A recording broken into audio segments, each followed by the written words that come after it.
A very good morning to one and all. I have two important announcements to be made today. The first one is that we are going to start with close tests, just like grammar dossiers.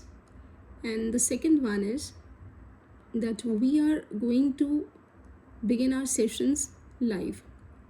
That is very soon, correct? So now let's start with editorial analysis of 3rd January's The Hindu newspaper.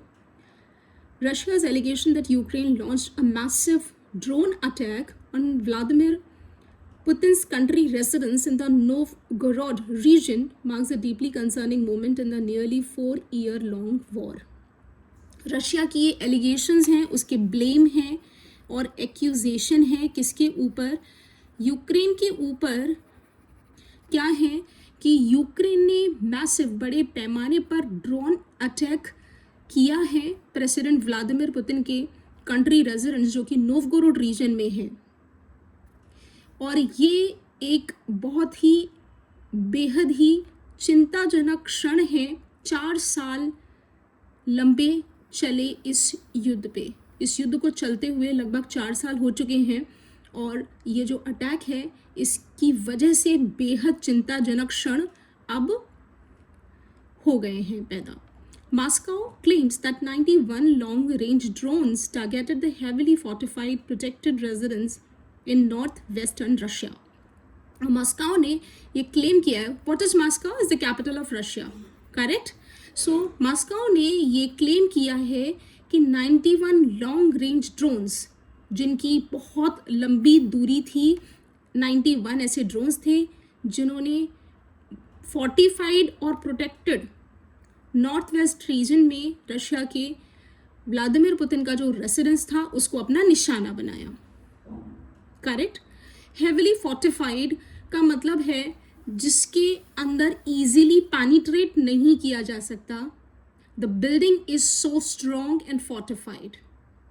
And protected का means है that it is protected by the armed soldiers from all the sides so that you cannot penetrate easily into a building. So Vladimir Putin का Novgorod reason में Russia में जो residence है उस पे Ukraine ने 91 लॉन्ग रेंज ड्रोन्स से attack किया है और ये बोल रहे हैं this is a site previously used by Soviet leaders Joseph Stalin and Nikita Khrushchev. और ये जो साइट थी यानी ये जो रेजिडेंस था ये पहले भी यूज़ किया गया है सोवियत लीडर्स द्वारा और नाम दिए गए हैं जोसेफ स्टालिन ने और निकिता क्रुश्चेव ने इन्हें पहले भी यूज़ किया है। Russia has released a video of what it says is a downed drone and handed drone data to the US claiming that it proves that Ukraine targeted Mr. Putin's home. Russia ने एक video release किया है, जारी किया है, correct, of what it says. और इसके बारे में, इस अटैक के बारे में रशिया ने ये कहा है कि ये जो वीडियो है वो एक ड्रोन का जिसे गिरा दिया गया है। डाउन का मतलब है गिरा देना। So because for almost 4 years these wars are ongoing, so you must be now aware and well versed with the war jargons and terms. So down drone का मतलब है ड्रोन को गिरा दिया गया है and handed drone data to the US। और ये जो डेटा था कि जो ड्रोन को गिराया गया है और जो अटैक हुए हैं यूक्रेन द्वारा रशियन प्रेसिडेंट व्लादिमीर पुतिन के रेजिडेंस पे, ये सारा डेटा इन्होंने यूएस को हैंड ओवर कर दिया है, claiming that it proves that Ukraine targeted. और ये डेटा ये प्रूव करता है कि मिस्टर पुतिन के रेजिडेंस पे हमला हुआ है, correct? Ukraine president Volodymyr Zelensky has dismissed the allegation as fabricated। और यूक्रेन के जो प्रेसिडेंट हैं जेलेंस्की, उन्होंने सारे क्लेम्स को जो रशिया ने किए हैं उनको डिसमिस कर दिया है, माने खारिज कर दिया है। So what are the different synonyms of dismissed? Disregard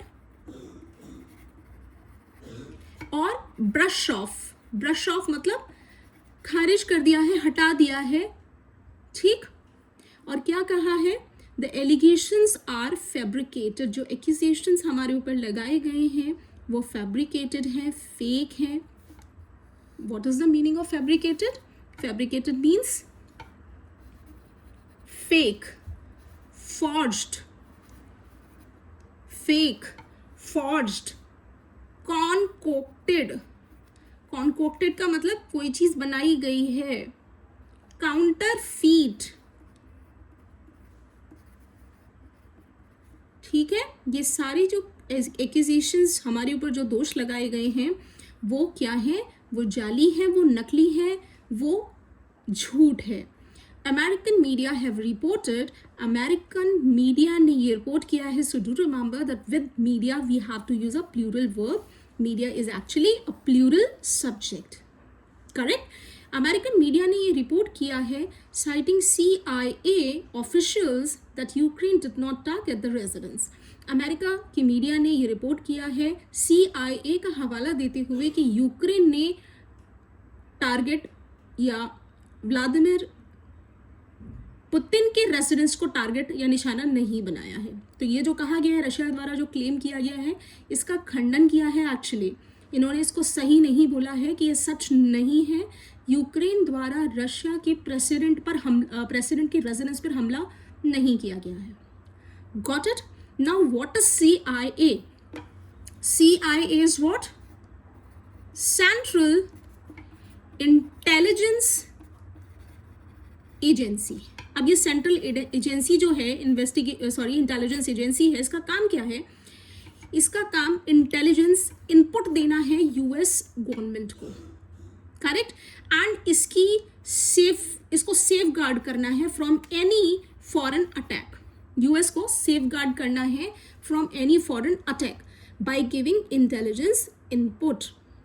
ठीक है, यूएस की एक इंटेलिजेंस एजेंसी है और यूएस को सेफ गार्ड करना from any international attack, from any foreign attack is the task of CIA. So CIA के ऑफिशियल्स का ये कहना है कि यूक्रेन ने ऐसा कोई भी रेजिडेंट्स को टारगेट नहीं किया है, but the CIA is an ally of Ukraine in the war. लेकिन जो CIA है वो तो खुद ही यूक्रेन की युद्ध में मदद कर रहा है, एक फ्रेंड है, एक सपोर्टर है. And its assessment may not be viewed as entirely impartial. और इसका जो judgment है, assessment means judgment of any situation, judgment, valuation, opinion, analysis, ये जितनी भी दे रहा है ये may not be viewed as entirely impartial. इनको पूरी तरह से unbiased नहीं माना जा सकता. इनको ऐसे नहीं देखा जा सकता कि पूरी तरह से अनबायस्ड है, इम्पार्शियल है, न्यूट्रल है, ठीक है, और नॉन डिस्क्रिमिनेटरी है. ऐसा नहीं माना जा सकता कि ये जो है वो इम्पार्शियल है, न्यूट्रल है, correct. Now Ukraine has previously carried out sabotage operations within and outside Russia. तो जो यूक्रेन है वो पहले भी sabotage operations रशिया में और रशिया के बाहर कर चुका है. Now what is the sabotage operations? Operations which are secretly carried out in order to foil the attempts of someone or in order to damage someone's efforts. ठीक है, यहाँ पर इसका मतलब सैबोटाज का यही है कि उसके जो एफर्ट्स हैं उनको फॉइल करने के लिए, हार्म पहुँचाने के लिए, नुकसान पहुँचाने के लिए सैबोटाज ऑपरेशंस रशिया के अंदर और रशिया के बाहर कर चुका है. Take for example the bombing of the north stream pipelines in September 2022, correct. Nord में जो रशिया की पाइपलाइन थी उसको यूक्रेन द्वारा बॉम्ब डालकर उड़ा दिया गया. It was initially blamed on Russia. शुरुआत में इसका जो ब्लेम था, ये एक्यूजेशन था, एलिगेशन था, वो रशिया के ऊपर लगाया गया, but led to the arrest of Ukrainian nationals in Poland and Italy last year. लेकिन इसके बाद में क्या हुआ? इसके बाद में ब्लेम लगाने के बाद में यूक्रेन के नागरिकों को पोलैंड और इटली से लास्ट ईयर अरेस्ट किया गया, इनकी हैंडकफिंग की गई. Correct? At the same time, it is Russia's responsibility to present credible evidence that Ukraine targeted the residents. और साथ ही साथ अब ये रशिया की रिस्पॉन्सिबिलिटी है कि वो credible evidences प्रेजेंट करे कि हाँ, यूक्रेन ने रशिया के प्रेसिडेंट के रेजिडेंस को टारगेट किया था, निशाना बनाया था. मतलब now the onus has shifted to Russia, that it has to present credible evidences. Means that video which Russia handed over to USA is not sufficient. It does not prove that the attacks have been made to target the residence of President Vladimir Putin. Right? Credible evidence means an evidence which can be trusted, which can be given value. Correct? Which can be accepted, which can be dependable, जिन पर आप depend हो सकते हैं. ऐसे evidences आपको अब देने हैं that Ukraine targeted the residents, but regardless of where the truth lies. लेकिन ये मैटर नहीं करता कि सच क्या है और किसके साथ है. क्या व्लादिमीर पुतिन सही हैं या जेलेंस्की ठीक है. The damage is already done. Damage तो ऑलरेडी हो चुका है, नुकसान तो ऑलरेडी हो चुका है. The fact that such accusations are being made, ये फैक्ट कि ऐसे एक्यूजेशंस या एलिगेशंस लगाए जा रहे हैं and believe by some world leaders, और जिन पर वर्ल्ड लीडर्स द्वारा विश्वास भी जताया जा रहा है, signals that the war has entered an alarming volatile phase. ये सिग्नल करता है कि अब जो वॉर 4 साल से चल रहा था वो बेहद ही ज्वलनशील फेज में एंटर कर चुका है. Volatile means inflammable, furious on a massive scale. Intensity has increased many folds. Correct? So what is the meaning of volatile? Eruptive, explosive, inflammable. इस स्टेज में जो वॉर है अब एंटर कर चुका है. Correct? So we can write eruptive, inflammable and explosive. The timing of these allegations is also significant. जो इन allegations की accusation का जो समय है वो भी बहुत important है. It has got some value. Russia's claim came close on the heels of Mr. Zelensky's meeting with US President Donald Trump in Florida. ठीक है. टाइमिंग इंपॉर्टेंट क्यों है? क्योंकि रशिया के क्लेम जो हैं उस समय आए हैं जब मिस्टर जेलेंस्की और प्रेसिडेंट डोनाल्ड ट्रंप फ्लोरिडा में मिले. ऑन द हील्स का मतलब होता है इज अ वर्ब फ्रेज, और ऑन द हील्स का मतलब होता है एट द क्लोज ऑफ. तो जब इन दोनों की मीटिंग हुई उसी समय रशिया ने ये एलिगेशन लगाए कि यूक्रेन ने ड्रोन से प्रेसिडेंट के रेजिडेंस को अटैक किया है. So this is also significant. Timing is also important. Correct. Now during which Washington reportedly offered security guarantees to Ukraine as a part of peace agreement. अब Florida में जो mister Zelensky की और Donald Trump की meeting हुई थी उसमें क्या हुआ? वॉशिंगटन ने रिपोर्टेडली, रिमार्केबली, नोटिसेबली ऑफर किया है सिक्योरिटी की गारंटी यूक्रेन को पीस समझौते या पीस अग्रीमेंट के पार्ट के रूप में. करेक्ट. मतलब यूएस ने यूक्रेन को गारंटी दी है कि वो उसको सिक्योर करेगी. Mr. Trump had initially proposed a 28-point plan to which Ukraine responded with a 20-point plan. Mr. Trump ने initially यानी previously in the beginning propose किया था 28-point plan. समझौते का 28-point plan propose किया था जेलेंस्की को, जिसको यूक्रेन ने रेस्पॉन्ड किया कि वो उनमें से 20 पॉइंट्स पर सहमत है. There were marathon talks involving US, Russian, European and Ukrainian official. और बहुत ही intense, बहुत ही forceful talks चली जिसमें US, Russian, European और Ukrainian officials involved थे. ठीक है. Marathon, long, arduous, very forceful, strenuous, ऐसी बातचीत हुई यूएस, रशियन, यूरोपियन और यूक्रेनियन ऑफिशियल्स के बीच में regarding what? Regarding piece agreement. Ukraine और रशिया के बीच में संधि समझौता या पीस समझौते को लेकर इन सब ऑफिशियल्स में बातचीत हुई. The alleged Ukrainian attack in Novgorod has dealt a blow to the fragile peace efforts. और जो पीस की कोशिशें चल रही थी बहुत, वो ऑलरेडी बहुत नाजुक थी, और अभी जो यूक्रेन ने अटैक कर दिया नोवगोरोड पे, उससे एक और झटका लगा है. Moscow has already said it will harden it's negotiating position. Moscow तो ये पहले ही कह चुका है कि अपनी नेगोशिएटिंग पोजीशन को और ज़्यादा मजबूत बनाएगा, और ज़्यादा कठोर बनाएगा. So what does it mean? Negotiating position को हार्डन करने का क्या मतलब हुआ? मतलब ये हुआ that it will not accept the conditions of Ukraine for peace talks. ना तो वो उसके कंडीशंस को एक्सेप्ट करेगा, ना ही उसको कोई कंसेशन देगा, बल्कि अपनी कंडीशंस को संधि समझौते को लेकर उनको और ज़्यादा कठोर बनाएगा. So is it clear? Now let's move ahead. Meanwhile on new year's eve, और न्यू ईयर की ईव पर इसी समय क्या हुआ? 3 Ukrainian drones struck a cafe and hotel in Khorly in the Russian held Kherson region. और इसी समय न्यू ईयर की ईव पर यानी 31 दिसंबर को यूक्रेन के ड्रोन्स ने एक कैफ़े को और एक होटल को क्या किया? ड्रोन से निशाना बनाया. और ये खोले कहाँ पर है?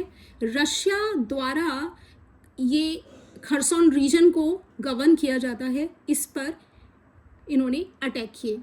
किस पे किए? कैफ़े पे किया और होटल पे किया. Killing at least 37 people, including a child, and injuring over 50 others.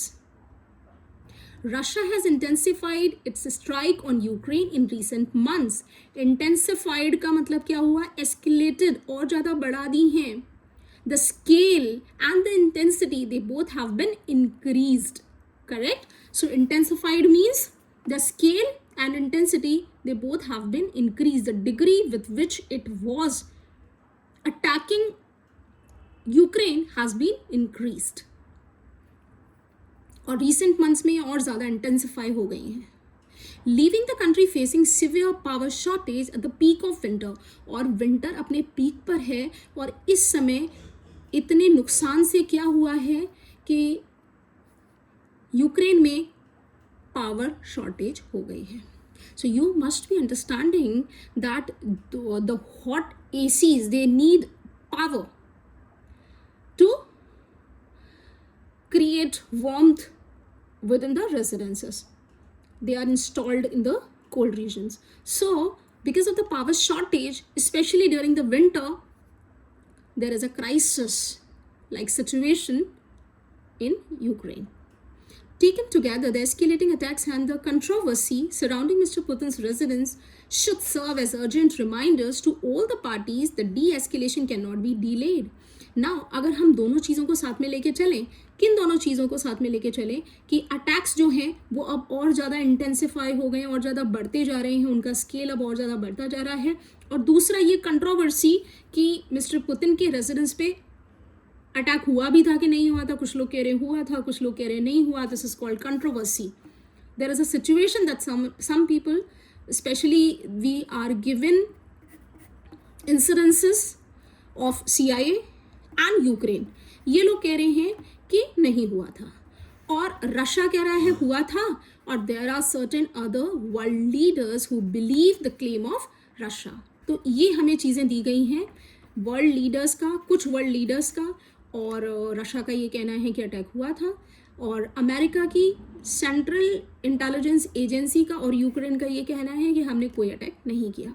तो ये कंट्रोवर्सी जो है, ये दोनों चीज़ें, दोनों के बीच में जो अटैक्स हैं वो एस्केलेट हो गए हैं, और ये कंट्रोवर्सी, ये दोनों ही चीज़ें अर्जेंट रिमाइंडर, यानी लोगों को ये बताना चाहिए कि ये the matter is so serious that it should be taken into cognizance immediately. The immediacy of intervention. Here what does it mean? It means immediacy of intervention कि कितना ज़रूरी है कि तुरंत दखलंदाजी कर दी जाए यूक्रेन और रशिया के बीच में, और डी एस्केलेशन को अब ज़्यादा डिले नहीं किया जा सकता है. De escalation can not be delayed. ठीक है? What is de-escalation? Escalation का opposite. De-escalation means that all the efforts or the process wherein the calling of the soldiers from the war front and calling of the war machinery from the war fronts is the process of de-escalation. ठीक है, अपने soldiers को border से वापस बुला लो, अपनी war machinery को जो आपने डिप्लॉय किए हुए हैं बॉर्डर्स पे उन सबको वापस बुला लो. ये बहुत ज़रूरी इस समय हो जाता है, तुरंत इसमें दखलंदाजी करना. करेक्ट. इफ द ये रिमाइंडर सर्व कर रहा है कि हाँ अब हमें डीएस्केलेट करने की ज़रूरत है. If the war spirals, so I have tried to give you a pictorial vocabulary. Spiral कैसे होता है, यहाँ से शुरू हुआ धीमे धीमे, it has begun to take into its fold the outside region. Similarly, when a war happens between the two countries, it begins to take the outside countries into its fold. ठीक है, तो मतलब कहने का ये है कि अगर वॉर रशिया और यूक्रेन के बीच में चल रहा है तो it can have a spiralling effect. ये दूसरे कंट्रीज को भी अपनी चपेट में ले सकता है. ठीक है, इफ द वॉर स्पाइरल्स, अगर वॉर जो है वो स्पाइरल किया और अपनी चपेट में दूसरे कंट्रीज को भी लेने लगा तो it poses grave risks to Europe and the world given the involvement of nuclear powers on both sides. तो ये एक बहुत गंभीर रिस्क पैदा कर देगा यूरोप के लिए और पूरी की पूरी दुनिया के लिए, क्योंकि दोनों ही साइड्स पर न्यूक्लियर पावर्स का इन्वॉल्वमेंट हो जाएगा. Correct. The US which is driving the peace talks, US जो कि पीस टॉक्स को ड्राइव कर रहा है, आगे बढ़ाने का काम कर रहा है, must redouble diplomatic efforts while maintaining pressure on Moscow and Kyiv to step back. इसको अपने डिप्लोमेटिक एफर्ट्स को और बढ़ा देना चाहिए, डबल कर देना चाहिए, क्योंकि और साथ ही में जो वो प्रेशर बना रहा है मॉस्को और कीव के ऊपर कि वापस जाओ. This is the war front. Russia is on one side and Ukraine is on the other side. Russia's capital is Moscow, you know, and Ukraine's capital is Kyiv. तो ये है वॉर फ्रंट. वापस जाओ, वॉर फ्रंट से वापस जाओ. जो ये डिप्लोमेटिक एफर्ट्स यूएस कर रहा है उसे क्या कर देना चाहिए, दुगना कर देना चाहिए. सो what does the term diplomatic efforts means? Diplomatic efforts means the efforts between two countries to reduce the intensity of conflict. It can be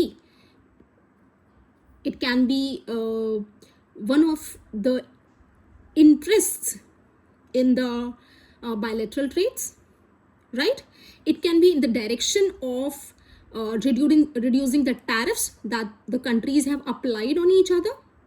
So it can be in any direction. Diplomatic efforts simply means the efforts involving two countries related to reducing or de-escalating the war situation or the conflict, or giving means certain kind of exemptions to the imports of a country, reducing the tariffs, or any other field. Correct? So now let's approach the questions that are very pertinent to this particular editorial, and I hope that you people will be able to answer the questions correctly. Or another thing, please do let me know in the comments section how many questions out of these 6 you were able to answer correctly. Correct? So question 1 is, which of the following best captures the central theme of the passage?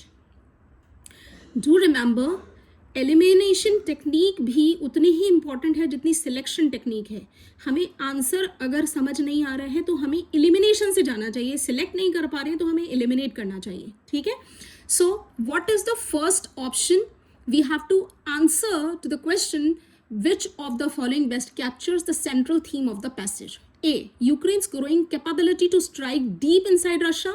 No, it is not being talked about. Why? Because Russia is also striking back, and we know that Russia is one of the most powerful countries of the world. ठीक है, only behind US. So, and also it is stated at many points that Russia has the capability to destroy Ukraine, right? And Europe का जिक्र क्यों किया गया है? Because Europe is financing Ukraine's financing the war from Ukraine side. ठीक है. Now the credibility और even it is a mention of CIA also. CIA भी है, पार्शियल एजेंसी है, US की है, तो इसका भी इन्होंने दे दिया है कि कुछ जो कंट्रीज़ हैं वो यूक्रेन की साइड से स्पॉन्सर कर रहे हैं वॉर को, इसीलिए प्रॉब्लम एस्केलेट हो रही है. ठीक है. The credibility of intelligence agencies involve in the Russian Ukraine war. Credibility की भी बात कही गई है. CIA की क्रेडिबिलिटी पे आप भरोसा नहीं कर सकते, वो ट्रस्टवर्दी नहीं है. Escalating accusations and attacks threatening fragile peace efforts in the Russian-Ukraine conflict. So this seems to be the best option out of these three. क्योंकि ये बता रहे हैं कि कैसे कैसे जो एक्यूजेशंस हैं वो बढ़ती जा रही हैं और जो अटैक हैं वो भी एस्केलेट होते जा रहे हैं, और वो जो फ्रेजाइल पीस इफर्ट्स हैं रशिया और यूक्रेन की कन्फ्लिक्ट के बीच में उनको थ्रेटन कर रहे हैं, उनको कमज़ोर कर रहे हैं. Right. So the passage itself begins with accusation of Russia that Ukraine has launched a massive drone attack on the residence of President Vladimir Putin. Correct? So this seems to be the correct option. Let's read fourth also. Russia's failure to protect President Putin's residence. No ways. ये तो mentioned ही नहीं है कि Russia fail हो गया. So C is the right option. 2. The author's mention of the CIA's assessment suggests CIA का जो assessment रहा है रशिया के क्लेम को लेके, उसके बारे में ऑथर ने क्या मेंशन किया है. The CIA's findings are completely unreliable. Completely तो उसने नहीं बोला है, उसने क्या बोला है, एंटायरली. आप उनको एंटायरली इम्पार्शियल नहीं कह सकते, पूरी तरह से वो बायस्ड है ये नहीं कह सकते आप. तो ये वाला ऑप्शन नहीं है. ये दूसरा जो ऑप्शन है, intelligence reports in war time may not always be neutral. Intelligence reports जो होती हैं वॉर टाइम में वो हमेशा न्यूट्रल नहीं हो सकती. Yes, this is correct. Ukraine has full banking of the US in all military actions. ये उसने एक्सप्लिसिटली कहीं नहीं कहा है. CIA के बारे में उसने कहा है कि येस, उसके हम असेसमेंट को पूरी तरह से न्यूट्रल नहीं कह सकते, अनबायस्ड नहीं कह सकते, लेकिन खुले तौर पर US का इन्वॉल्वमेंट है या सपोर्ट है यूक्रेन को, ये कहीं नहीं कहा है. ठीक है. Russia fabricated evidence intentionally. Russia ने एविडेंस को फैब्रिकेट किया है जानबूझकर, ये भी कहीं नहीं मिलता है. ये फैब्रिकेशन की जो बात आ रही है यूक्रेन की तरफ से आ रही है, लेकिन ये कहीं प्रूव हो गया है कि रशिया ने इंटेंशनली फैब्रिकेट किया था एविडेंस को, ये कहीं नहीं मिलता है. सो B is the correct option. Intelligence reports in war time may not always be neutral. Correct. May not always be, हमेशा ये न्यूट्रल हो जरूरी नहीं है. This is what entirely unbiased means or impartial means. The overall tone of the passage can best be described as optimistic and reassuring. Optimistic तो कहीं से भी नहीं है, because we are talking about conflict that is escalating. Immediate intervention की ज़रूरत है. इन सब से कहीं भी optimism और reassuring नज़र नहीं आ रहा है. Neutral and detached. Neutral and detached we cannot say. Let's look at other option also. Neutral नहीं है because जो editor है वो many points पर कुछ चीज़ों को बता रहा है कि CIA क्या है. CIA पे पूरी तरह से भरोसा नहीं किया जा सकता उसकी रिपोर्ट पे, तो न्यूट्रल तो नहीं है क्योंकि एडिटर ने अपना जजमेंट दे दिया है. Alarmed and cautionary. Yes, alarming है, कॉशनरी है. वर्ल्ड लीडर्स को जो भी इस पीस अग्रीमेंट में मीडिएट करने का काम कर रहे हैं उनको उसने कॉशन किया है कि सिचुएशन बेहद चिंताजनक है, इमीडिएट इंटरवेंशन की या इमीडिएसी की ज़रूरत है. ठीक है. तो ये है aggressive and accusatory. Aggressive tone aggressive नहीं है ऑथर की, एक्यूजेटरी उसकी एडिटर के बारे में बात की जा रही है. Overall tone of the passage, यहाँ पार्टीज जो है वो एग्रेसिव और एक्यूजेटरी हैं, लेकिन एडिटर की बात हो रही है यहाँ पर. तो क्या है, अलार्म्ड एंड कॉशनरी है. Correct? According to the passage, Russia's decision to harden its negotiatory position is most directly linked to.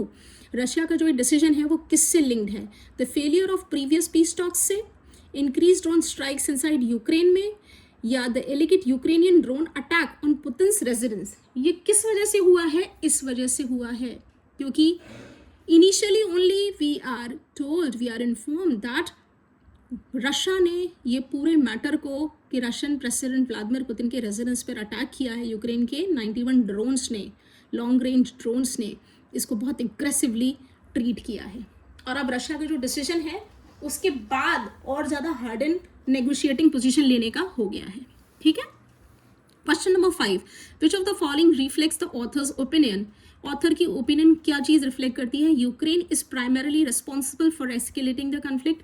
ये नहीं बताया उसने कि कौन रेस्पॉन्सिबल है कौन नहीं है, किसकी वजह से वॉर शुरू हुआ, ये कुछ नहीं बताया। Number B, Russia's allegations are completely false. ये भी कहीं प्रूव नहीं किया है। ठीक है। De escalation efforts are urgently needed to prevent global risk. Yes, urgently needed. कई बार देख लिया हमने कि डीस्केलेशन के जो एफर्ट्स हैं उनकी बहुत ज़्यादा सख्त इसी समय ज़रूरत है जिससे कि ग्लोबल रिस्क कम हो जाए, क्योंकि स्पाइरलिंग इफेक्ट की उसने बात करी थी कि कोई भी दो कंट्रीज़ के बीच में जब लड़ाई होती है तो दो तक सीमित नहीं रहती है, बल्कि उसकी स्पाइरलिंग इफेक्ट्स होते हैं और वो क्या करते हैं, दिस स्पाइरल और ये जो इफेक्ट्स हैं वो अपनी रीच में दूसरे कंट्रीज़ को भी लेने लगते हैं, तो ये ग्लोबल रिस्क है। करेक्ट। सो और ये भी कहीं नहीं लिखा है कि पीस जो टॉक्स थी वो परमानेंटली कोलैप्स हो गई हैं, कंक्लूजन पे वो पहुंचा ही नहीं है। ठीक है। 6, the phrase urgent reminders in the passage most nearly means. Urgent reminders का क्या मतलब है? Casual warning issued occasionally, signals demanding immediate corrective action. This seems to be correct. Let's consider C और D also. Diplomatic message sent privately. Privately messages की तो बात ही नहीं हो रही है यहाँ पर। क्लियरली वो बोल रहा है, रिटन में बोला है भाई, प्राइवेटली कहाँ रह गया। एडिटोरियल जो पब्लिश होता है न्यूज़पेपर, उसका सर्कुलेशन इतना फार एंड वाइड होता है कि प्राइवेटली तो रह ही नहीं गया, प्रिंटेड फॉर्मेट में है, रिटन है, तो प्राइवेटली तो मैसेज भेजा ही नहीं है। ठीक है,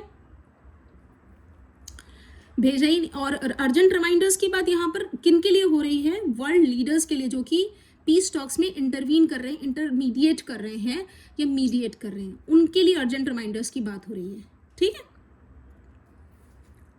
इमोशनल अपील्स, और ये मैसेजेस अब प्राइवेट रह भी नहीं गए। अगर हम वर्ल्ड लीडर्स को भी देखें तो मैसेजेस प्राइवेट नहीं है, बिकॉज मोदी जी भी जा चुके हैं रशिया और इवन यूक्रेन भी जा चुके हैं। उसी तरीके से you might have heard that Ukrainian president this Zelensky, he has also visited US many times.